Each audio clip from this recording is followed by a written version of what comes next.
இன்னைக்கு வந்து டின்னர் வந்து ரவா உப்புமா தாங்க பண்ண போறேன். நார்மலா வெங்காயம் பச்சை மிளகாய் போட்டு உப்புமா பண்ண போறேன். ஏன்னா எங்க வீட்டுல உப்புமானாலே வந்து என்னமோ பங்காளி சண்டையில பாய்ச்சிக்கிற மாதிரியே பாய்ச்சிக்கிறாங்க. அப்படியே ஒரு மாதிரி வித்தியாசமே நான் பாக்குறாங்க. சரி யார் சாப்பிட்டா என்ன சாப்பிட்டாட்டியா நீங்க? எனக்கு இன்னைக்கு உப்புமா சாப்பிடும் போது தோணுச்சா, நான் அதனால இன்னைக்கு ரவா உப்புமா பண்ண போறேன். அது இல்லாம ரவா உப்புமானாலே எனக்கு வந்து இட்லி மிளகா பொடி வச்சு சாப்பிட ரொம்ப பிடிக்கும். இந்த ரவை நாகா ரவையில தாங்க இப்ப பண்ண போறேன். பண்ணிட்டு காமிக்கிறேன். உப்புமா ரெடி ஆயிடுச்சு. நீங்க பாருங்களேன், தழைய அப்படி எனக்கு ரொம்ப கெட்டியாகவும் உதிரியாகவும் பிடிக்காது. தழைய வேணும். அப்படி பொங்கல் மாதிரி எடுத்து சாப்பிடுவேன். எனக்கு பிடிக்குங்க. யாருக்கு பிடிக்குதோ இல்லையோ, ஈஸி வேலை. அது இல்லாம இதெல்லாம் ஒரு 6 மாசத்துக்கு ஒரு தடவை கூட சாப்பிடலன்னு அப்புறம் என்னங்க அது? அதெல்லாம் சாப்பிடணும். அதனால எனக்கு தோணுச்சு, நான் இன்னைக்கு பண்றேங்க.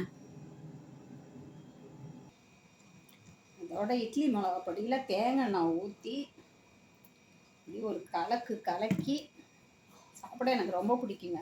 அப்பளமும் இருக்கணும்.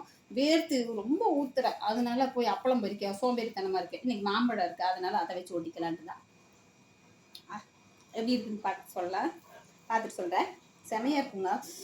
சுடுது. அப்படி தழைய உப்புமா பண்ணி இட்லி மிளகா பொடியில வச்சு அப்படியே கொஞ்சம் நேர்த்து அரைச்சி புதினா சட்னி இருந்தது, அதையும் பிசைஞ்சு பிடிக்கலாம். எனக்கு பிடிக்கும், நான் சாப்பிட்றேன். யாருக்கெல்லாம் இந்த மாதிரி உப்புமா பிடிக்குன்னு கமெண்ட்ஸ்ல சொல்லுங்க.